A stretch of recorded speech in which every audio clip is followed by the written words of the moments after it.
Assalamualaikum warahmatullahi wabarakatuh. Selamat pagi Bapak dan Ibu yang terhormat. Terima kasih atas kesempatan yang diberikan kepada saya, sehingga pada kesempatan hari ini saya dapat menyampaikan hasil penelitian saya terkait dengan faktor-faktor anteseden intensi penggunaan layanan mobile payment untuk pembayaran tagihan kas kita. Sebelum saya melakukan presentasi, izinkan saya perkenalkan terlebih dahulu. Saya Johari Wicaksono, mahasiswa kelas MIPA 40A, MM Jakarta. Di mana pada penelitian kali ini, dosen pembimbing saya adalah Ibu Iin Mayasari. Penelitian yang saya lakukan dilakukan di PT PGN, di mana PT PGN memiliki beberapa produk. Salah satunya adalah produk gas kita yang diperuntukkan untuk pelanggan rumah tangga dan pelanggan kecil. Dalam melakukan pembayaran, PGN membuka beberapa channel pembayaran yang dapat digunakan untuk pembayaran tagihan gas kita. Ada layanan melakukan pembayaran yang dilakukan di tahun 2015, kemudian menggunakan transfer bank, kemudian PPOB Indomaret, PT Pos Pegadaian, dan yang terbaru adalah menggunakan layanan mobile payment. Layanan mobile payment kami buka di tahun 2019 dikarenakan kami juga melihat tren pemanfaatan teknologi yang sedang berkembang. Sebagaimana kita ketahui, teknologi yang semakin maju juga mempengaruhi penggunaan layanan mobile payment di Indonesia. Menurut data Statista tahun 2017, proyeksi nilai transaksi pembayaran seluruh di Indonesia di tahun 2021 mencapai 59 miliar dolar. Sedangkan berdasarkan data Daily Social di tahun 2020, penggunaan dompet digital Indonesia semakin masif dengan 4 layanan teratas didominasi oleh GoPay, OVO, Dana, dan ShopeePay. Oleh karena itu, mulai di tahun 2019, PGN membuka layanan mobile payment untuk pembayaran tagihan gas kita. Dengan harapan, semakin mudah akses pembayaran itu dilakukan, maka tingkat tagihan piutang pelanggan semakin baik. Namun sejalan dengan hal itu, di mana PGN telah bekerja sama dengan 4 layanan mobile payment yaitu GoPay, OVO, Dana, dan Link Aja, tingkat penagihan piutang hanya sebesar 85-90% tagihan per bulan, di mana rata-rata izin piutang adalah 2-3 bulan. Melihat kondisi yang seperti ini, kami melihat belum optimalnya layanan mobile payment untuk pembayaran tagihan gas kita. Sehingga fokus penelitian saya adalah terkait dengan faktor-faktor yang mempengaruhi intensi penggunaan mobile payment untuk pembayaran tagihan gas kita. Pertanyaan penelitiannya ada 9. Yang pertama adalah keterkaitan keunggulan relatif berpengaruh positif pada nilai yang dipersepsikan, kemudian kompatibilitas layanan berpengaruh positif pada nilai yang dipersepsikan, apakah risiko keamanan berpengaruh negatif pada nilai yang dipersepsikan, apakah biaya yang dipersepsikan berpengaruh negatif pada nilai yang dipersepsikan, sampai yang terakhir adalah apakah potret diri sosial berpengaruh positif pada nilai yang dipersepsikan. Landasan teori yang digunakan pada penelitian ini mengacu kepada teori cost-benefit, di mana teori cost-benefit ini adalah konsumen mengejar keuntungan maksimal dengan biaya minimal saat membuat keputusan perilaku konsumsi. Adapun variabel penelitiannya ada 8. Yang pertama, keunggulan relatif, kompatibilitas layanan, risiko keamanan, biaya yang dipersepsikan, norma sosial, potret diri sosial, nilai yang dipersepsikan, dan intensi penggunaan. Model penelitian ini mengacu kepada Lin et al. Di tahun 2020, di mana teori yang digunakan adalah teori cost-benefit dengan menambahkan norma sosial dan potret diri sosial dalam intensi penggunaan. Adapun rumusan hipotesisnya adalah sebagai berikut, di mana terdapat 9 rumusan hipotesis yang akan diuji pada bab 4. Metode penelitian yang digunakan pada penelitian kali ini adalah pendekatan penelitian kuantitatif dengan metode survei menggunakan instrumen penelitian kuesioner. Penyampaian kuesioner dilakukan melalui WA Flash, untuk kemudian responden akan mengisi kuesioner pada Google Form. Populasi adalah konsumen PGN yang berlangganan produk gas kita, sedangkan sampelnya adalah konsumen PGN yang berlangganan produk gas kita dan belum pernah menggunakan layanan mobile payment untuk pembayaran tagihan.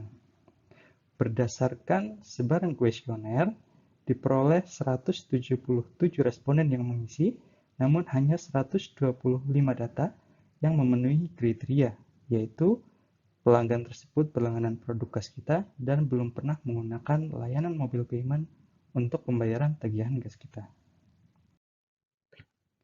Berdasarkan data hasil responden tersebut, kemudian saya melakukan uji validitas dan reliabilitas. Berdasarkan uji validitas, diperoleh bahwa nilai overloading untuk masing-masing indikator kuesioner berada lebih dari 0,7. Sehingga berdasarkan data tersebut, maka untuk masing-masing indikator dinyatakan valid. Adapun berdasarkan nilai average extracted variance atau AVE, nilai untuk masing-masing variabel di atas 0,7, sehingga nilai tersebut dianggap valid. Berdasarkan hasil uji reliabilitas, untuk nilai Cronbach alpha, untuk masing-masing indikator bernilai di atas 0,8, sedangkan untuk composite reliability juga berada di atas 0,8. Berdasarkan hasil uji reliabilitas ini, dapat dikatakan bahwa indikator pada instrumen penelitian reliable. Berikut adalah analisis profil responden. Responden yang mengisi data diklasifikasikan berdasarkan jenis kelamin, usia, pendidikan, pekerjaan, dan domisili. Domisili ini adalah lokasi di mana terdapat jaringan gas PGN sehingga pelanggan tersebut dapat berlangganan produk gas kita. Dari 125 responden, diperoleh bahwa responden terbanyak yang mengisi data adalah 69 kategori pria. Sedangkan untuk domisili, terbanyak responden yang mengisi data berasal dari Jakarta dengan persentase 40%. Berikut adalah analisis statistik deskriptif untuk masing-masing variabel. Variabel keunggulan relatif memiliki statistik deskriptif dengan rata yang baik. Untuk variabel kompatibilitas layanan memiliki rata yang baik. Variabel risiko keamanan memiliki rata yang cukup baik. Variabel biaya yang dipersepsikan memiliki rata yang tidak baik. Nilai yang dipersepsikan memiliki rata yang baik, dan variabel norma sosial memiliki rata yang baik.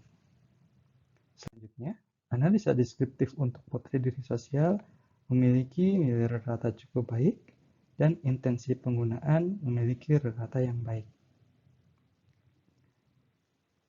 Kategori tersebut mengacu kepada interval skor sebagai berikut, di mana kuesioner menggunakan Likert skala 5.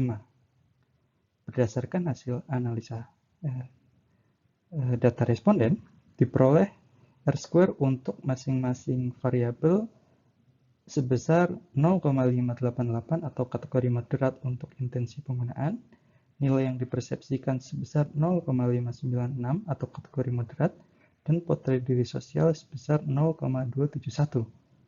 Dapat dikategorikan pada kategori rendah.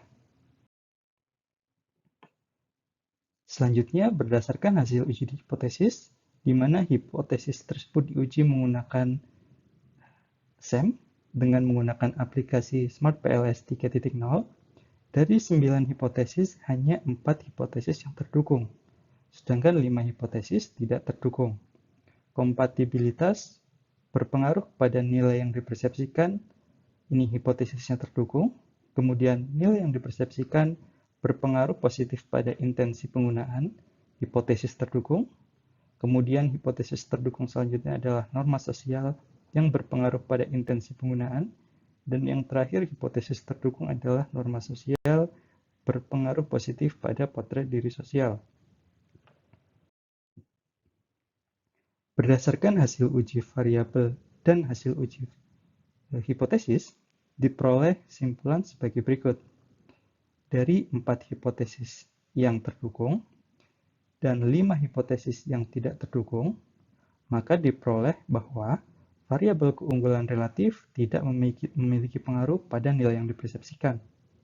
Hal ini berarti bahwa ketika konsumen akan menggunakan layanan mobile payment untuk pembayaran tagihan gas kita, maka konsumen tidak melihat apakah layanan mobile payment tersebut memiliki keunggulan terhadap layanan yang sebelumnya konsumen gunakan. Misalnya pembayaran melalui Indomaret ataupun pembayaran melalui PT Pos. Kedua, variabel kompatibilitas layanan memiliki pengaruh pada nilai yang dipersepsikan. Hipotesis kedua ini adalah hipotesis yang terdukung, di mana berdasarkan hasil uji hipotesis ini, maka dapat dilihat bahwa layanan mobile payment yang akan digunakan oleh konsumen dianggap memiliki kompatibilitas yang sama dengan layanan yang sebelumnya telah digunakan oleh konsumen. Variabel ketiga, risiko keamanan tidak memiliki pengaruh pada nilai yang dipersepsikan. Hal ini berarti konsumen tidak melihat risiko keamanan menjadi salah satu faktor yang dipertimbangkan. Kemudian variabel biaya yang dipersepsikan tidak memiliki pengaruh yang pada nilai yang dipersepsikan. Hal ini juga konsumen tidak melihat biaya yang dipersepsikan sebagai salah satu faktor utama pada penentuan intensi penggunaan layanan mobile payment. Kesimpulan kelima adalah variabel nilai yang dipersepsikan memiliki pengaruh pada intensi penggunaan. Hal ini menunjukkan bahwa ketika seorang konsumen akan menggunakan layanan mobile payment, maka konsumen akan melihat nilai-nilai apa yang mereka dapat. Yang keenam, variabel norma sosial memiliki pengaruh pada intensi penggunaan. Norma sosial ini berhubungan dengan referensi. Biasanya, ketika konsumen mendapatkan referensi untuk menggunakan layanan mobile payment, maka intensi penggunaannya akan meningkat.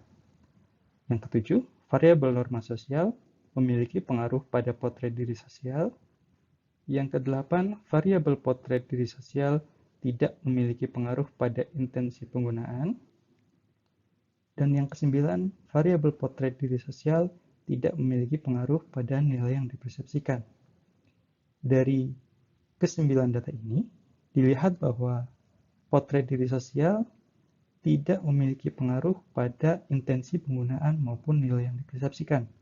Potret diri sosial erat kaitannya dengan bagaimana orang lain melihat diri konsumen di dalam kelompok di mana konsumen itu berada. Dalam hal ini berarti bahwa ketika konsumen akan menggunakan layanan mobile payment, potret diri sosialnya tidak menjadi salah satu hal yang diprioritaskan untuk dilihat.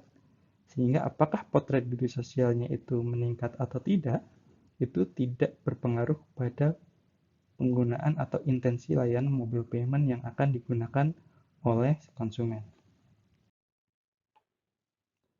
Dari hasil analisa, maka terdapat beberapa implikasi manajerial yang dapat diterapkan. Keterkaitan dengan norma sosial, maka untuk meningkatkan pemanfaatan layanan mobile payment, maka perlu dilakukan upaya-upaya untuk meningkatkan awareness konsumen dengan cara menggencarkan sosialisasi atau melalui postingan-postingan di media sosial tentang mudahnya pembayaran tagihan menggunakan mobile payment.